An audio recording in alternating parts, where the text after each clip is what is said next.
se é isso que você... Claro, não, é isso mesmo. Só perguntar uma coisinha.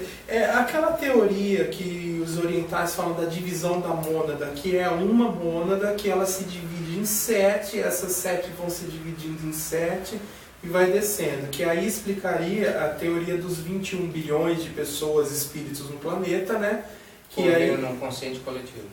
E aí a gente evoluiria a um certo ponto que iam juntando, que aí entra aquele conceito da alma gêmea, que na verdade não seria uma alma gêmea, seriam 7, que elas vão se juntar de novo na ascensão. 7 juntou uma, que juntou aqui, 7. juntaram mais 7, de 7 em 7 chegaria e aí fundiria no todo de novo.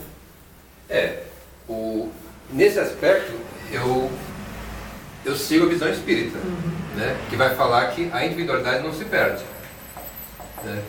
Então essa coisa, se a gente vai se fundir com o outro, você perderia a individualidade. Então o que acontece? A gente permanece com a individualidade, só que a gente tem uma experiência, uma sabedoria que a gente não tinha aqui no começo, né? Então você cria grupos de afinidade, famílias espirituais, mas a sua individualidade permanece. Então, se fundir no todo, não aconteceria, né? Você continuaria sendo uma individualidade, só agora muito mais experiente, né? Com muito mais sabedoria. E aí, então, preparado para entrar na fase angelical, que a gente não sabe como é que é, mas seria a futura etapa depois do humano. Então, mas o importante é pensar o quê? Que o espírito não é humano, ele está humanizado, né? Então, a fase humana é uma fase entre tantas outras. Então, por isso eu falei, naquele esqueminha, o self é a consciência humana universal, mas ainda não é o espírito, porque o espírito está além dessa consciência humana, né? Que a gente não tem ainda como entender. Deixa eu falar um pouquinho agora das atividades. A gente vai entender um pouquinho também o processo das práticas, né? Então, por exemplo, vou ajeitar melhor aqui. Então nós estamos aqui no biológico, aqui tem o psicológico, vamos colocar biosfera melhor. Então nós temos aqui a biosfera, nós temos aqui a psicosfera, a noosfera e aqui em cima o espiritual. Esse noosfera você poderia dar um nome mais bonito, né? Não, esse termo já existe. Quem criou foi um psicólogo. Mas você poderia dar um nome mais bonito e mais fácil de gravar. Não, nous significa mente em grego. Mas essa mente não é o pensamento concreto da psique, né? Que eles separavam psique e nous. Então, essa mente que é o nous é uma mente mais intuitiva, mais espiritual, né? Então seria a consciência espiritual ou o eu superior, né? Então vem de nous, noosfera. Então, vamos pensar algumas práticas. Vamos pensar aqui a constelação familiar. A constelação familiar trabalha aqui, na psicosfera. Constelação familiar. Porque não está só na psicosfera o desencarnado. Está também o nosso mental. Então nossas emoções, nossos desejos, nossos pensamentos também vibram nessa psicosfera. Então quando a gente faz a constelação familiar, né, que reúne aquele grupo, aí você dá o comando e tal, a pessoa começa a interpretar um papel. Ela capta da psicosfera essas questões, emoções, pensamentos, desejos, conflitos que estão nesse plano. Aí eu entro o quê? A física quântica? Não sei. A Maria Rita comentatriz, não, é a Maria Rita que fala que entra a física quântica nessa, por isso que eu estou perguntando. Eu passo para o Salvador assim. A física quântica é um modelo criado para explicar o átomo. Entendeu? É um modelo criado, porque aquele modelo que tinha as órbitas lá, os elétrons girando, não explicava direito os átomos, né? Tanto é que, por exemplo, eles não conseguiam determinar onde estava o elétron, tá? Porque o máximo que a gente conseguia era para determinar a posição do elétron, você tinha que jogar um outro elétron para esse elétron bater nele para ele responder. Então nunca ia acontecer, a gente nunca ia saber se é aquele elétron. Então por isso que eles criaram então, uma equação matemática que dava a probabilidade de você encontrar o elétron. Quer dizer, é uma região do espaço onde você tem uma probabilidade de encontrar alguma coisa. Então, assim, para mim a física quântica trabalha com a matéria, não tem nada a ver com consciência. Aí é outra história. O Jung, ele tem um texto, agora não lembro qual o texto dele, porque o Jung, ele acompanhou toda a evolução aí da física quântica, né? E ele criou o conceito de energia psíquica. A energia psíquica do Jung envolve emoções e envolve pensamentos. Mas o que ele fala? Ele fala que tanto as emoções quanto os pensamentos não são quantificáveis. Porque o que é a física quântica? Quântico vem de quantidade, né? Era para quantificar. Então, ele fala, a energia emocional e a energia do pensamento não é quantificável. Então ele fala assim, o que você pode? Você pode sentir a energia emocional. Você pode qualificar os pensamentos. Mas você não pode quantificar nem as emoções nem os pensamentos. Então, não seria física quântica, né? Então, a gente vê aí, né, no movimento esotérico, no movimento espiritualista, essa aproximação, tentando dizer que a física quântica é espiritualista. Eu acho que não tem nada a ver, né? E como o Salvador falou, né, que é químico, o próprio Yashiro que é físico, a física quântica trabalha com matéria, não trabalha com consciência. Né? Então eu prefiro mais a leitura junguiana, que a consciência é outra história, é um outro... Eu até dei um nome, né? Como Jung fala, né, que você pode qualificar o pensamento, eu falei, então isso aqui não é quantum, é o qualitum. Né? A gente não consegue quantificar o qualitum, mas você qualifica. Né? Então você consegue pensamentos positivos, negativos, pensamentos que têm uma vibração assim, assado, sei lá, é um qualitum, é uma outra história. Então assim, eu prefiro dizer que a física quântica, a constelação familiar é o quê?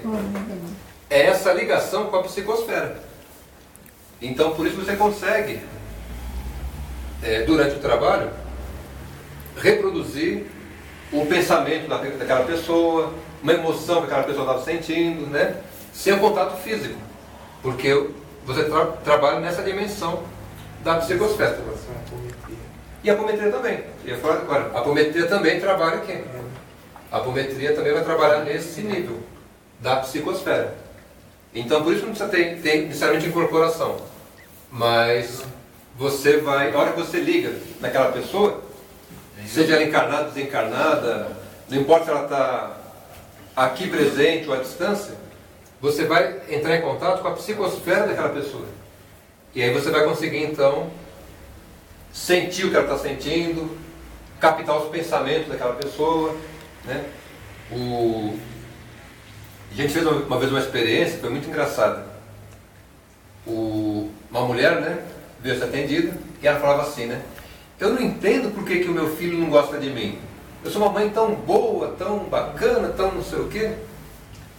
E a gente tinha uma médium na época, não lembro agora se era a Débora, que tinha uma facilidade muito grande assim, de captar. Né? Eu falei, Débora, o que o filho pensa da mãe? Aí deu o comando, né? E ela captou o mental do filho. Aí começou a reproduzir. Quando ele era pequeno, a mãe o abandonou, não sei, rejeitou assim, assim, assado, ela fez não sei o que, começou a descrever. E a mãe que estava lá presente concordou com tudo. Né? Então, essa médium, né, sensitiva, ela entrou no mental do filho daquela mulher e começou a descrever tudo o que ele pensava da mãe. Aí a mãe começou a chorar, tal, falou, vou pedir perdão para ele e tal. Realmente, eu não fiz por mal, era o momento que eu estava vivendo, etc, etc. Então, no presente, ela não entendia por que o filho, vamos dizer, rejeitava, né, tal, mas tinha toda uma história, que ela não tinha o acesso consciente. E a sensitiva captou o mental do rapaz. Foi muito legal. Teve outra experiência também, foi bem bacana. Aí tinha um espírito chamado Dr. Felipe. Ele falou assim, né? Quem tem criança pequena, traz para o trabalho semana que vem. Eu falei, bem, deve ser uma festinha de criança, né? Aí quando os pais trouxeram as crianças, eles entraram na sala, dormiram. Aí foi aquele monte de criança dormindo no canto ali, né? Eu falei, mas que bobagem, né? Pra quê, né? A molecada tá tudo dormindo, vai fazer o quê? Aí a gente fez o trabalho normal. Fez o trabalho, veio pintura, veio mensagem, uma série de coisas. Quando acabou o trabalho, que fez a prece final, todos acordaram ao mesmo tempo. Puf, despertaram. Aí passou, né? Começamos a ler as mensagens, ver os desenhos. Aí o Felipe falou, quem mandou mensagem e quem desenhou foram eles. Nossa. E aí foi muito engraçado, porque eles já estavam, vamos dizer assim, eles despertaram, mas despertaram nessa dimensão aqui. Porque o teor das mensagens não era de criança. Tinha criança de 2 anos, né? Que nem sabia talvez falar, né? E foi lá e deu mensagem. Psicografou, fez desenho e tal. E era coisa assim, de muito conhecimento, né? Muita sabedoria. Então você vê, eles adormeceram, vieram dessa dimensão acima do psicológico, da psicosfera, porque pelo conteúdo das mensagens, transmitiram as informações. Você vê que eram de seres que não estavam humanizados, né? Estavam numa dimensão maior. E dormiram. Quando dormiram, voltaram para cá. Aí deu lá adormeceu de novo a consciência, né? Teve, vamos dizer, permissão para ter aquele despertar, só para a experiência acontecer, e depois voltou para a rotina, voltou para a humanização. Então foi bem bacana. Então você vê que a gente consegue, né, acessar essas dimensões. Uma vez eu perguntei para um preto velho a diferença da constelação e da apometria. E falou que era a mesma coisa, só que uma era familiar, né? E assim, vamos dizer, na apometria você trabalha com uma teoria mais espiritualista. Então você aceita que existe o espírito, que existe incorporação, manifestação. Como a constelação foi criada por um católico, né? Ele era missionário católico, você vê, ele tem um certo bloqueio. Ele aceita a questão da alma e tal, mas numa leitura meio catolicizante, né? Não trabalha com reencarnação. A gente teve experiência uma vez, aqui no trabalho nosso. Abriu uma constelação e uma das pessoas que estavam na sala começou a captar informações de uma vida passada daquela pessoa que estava sendo atendida. Então, se é vida passada, está na noosfera. Está aqui em cima. Porque aqui estão os registros das vidas passadas. Na psicosfera não está. Está o registro da vida atual. Aqui está o registro das vidas passadas. E eu lembro que a pessoa que estava conduzindo o trabalho bloqueou. Falou, não, isso não interessa. Por quê? Reencarnação é coisa de espírito. Não é coisa da constelação familiar. Mas a sensitiva estava captando. Né? Então, se você tem essa compreensão, você pode fazer uma constelação familiar reencarnacionista. Então, você consegue aproximar mais ainda com a apometria. Né? Então, faz tempo que eu estou querendo fazer, mas não sobrou tempo. De reunir um grupo de pessoas reencarnacionistas para bolar uma constelação reencarnacionista. Aí muda o nome, porque a gente sabe que a constelação é uma técnica, como é que fala? Quando patenteada? Como? Patenteada? Patenteada. Então você tem que seguir aquele roteiro que o cara criou, né? Você tem que fazer o curso com quem fez o curso com o cara, todo aquele processo aí, vamos chamar mercantil. Tem um engessamento aí. O engessamento. Você não pode Não te permite mudar, criar ou Você- experimentar novas situações. mantendo o mesmo nome. Mas Sim. mudar o nome, em vez de chamar de constelação, chama de Apometria familiar. apometria quântica estelar. Já tem quântica, né? Mas você dá um outro nome e você faz uma constelação com um cunho reencarnacionista. Né? A gente tem que achar um horário para poder reunir e começar a fazer essa prática. Porque é muito legal, porque nem tudo é do antepassado. Muitas coisas que aparecem é da vida passada daquela pessoa que está sendo atendida. Né? Então, quando aparece isso, se a pessoa não tem essa formação, vai bloquear. Fala, opa, isso não pode, isso não é da constelação. Né? Como aconteceu aqui. E se você tem essa abertura, você já começa a fazer um trabalho diferente. Eu lembro uma vez, foi muito engraçado também. Foi feita uma constelação e tinha um vidente, uma médium vidente descrevendo. Então, na hora que foi fazer um atendimento lá pro antepassado, né, se desligar, ela viu que ele foi trazido, ele estava desencarnado, ele foi trazido, ele acompanhou o processo, chorou, né? Então foi feita aquela limpeza lá, né? Ó, isso aqui não me pertence e tal, mas o espírito estava ali presente acompanhando, né? Então quando é feito o desligamento, o encarnado se sente bem e o desencarnado também, porque de fato é um trabalho espiritual, né? É bem profundo. Talvez muito mais profundo do que o rapaz, o senhor que virou a técnica, tem condições de compreender, né? Bem, a gente tinha pensado das 9 às 10, já são 5 para as 10. Querem fazer alguma pergunta para a gente poder fazer o fechamento? Eu tenho que realmente acabar às 10 porque... Eu sou pai. Bom, a pergunta é, nós vamos continuar quando? Pode ser. Essa é a questão, nós vamos continuar quando? Então, isso porque é uma vez por mês, né? É, uma vez Pode ser. por mês. Tranquilo. Então, a No próximo mês. primeira segunda-feira de cada mês, a gente abre Legal. para a gente fazer esse questionamento. Joia. E das 9 às 10, a gente continua com essa reflexão sobre a animagogia. Beleza. Só uma dúvida que eu Vai só pra esqueci no comecinho, assim, essa é a teoria e a base da animagogia Isso. que você desenvolveu, Nos ter compilando, assim, uma compilação É. de... Ela, vamos dizer assim, ela é um pouquinho mais complexa que o Espiritismo e um pouquinho menos complexa que a Teosofia. É que a gente realmente tem Jung, né, mônada, né, uma teoria, um conceito do Leibniz. Eu não sei se o Mônada, Leibniz, porque se eu não me engano, o Leibniz ele era materialista, não era? Eu não tenho, tô em dúvida. Acho que não. Não, espiritualista? Esse conceito Porque é tem, do Leibniz. tem o monismo materialista, o monismo espiritualista. Eu não lembro se o Leibniz era materialista ou espiritualista.